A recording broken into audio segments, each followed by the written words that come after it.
今天分享自然鲜甜的自制海鲜羹，喜欢什么海鲜就放什么海鲜。多一个素材。洋葱要炒软嘛，对不对，小当家？我们鹏鹏妹啊，是我啊，那个是啊是，然后我也是不要放，所以我就忘记。对，我没有，它其实也是清的。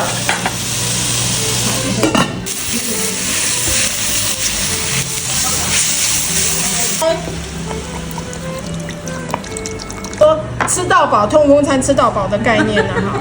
这个除了可以煮汤，还可以炒蛋。对，炒蛋超级无敌好吃。这个是鲍鱼哦，各位。Y2K 认证好吃的虾仁。等下他们讲说你妈，不要问是谁。然后这是干贝，哦，都是我们这是来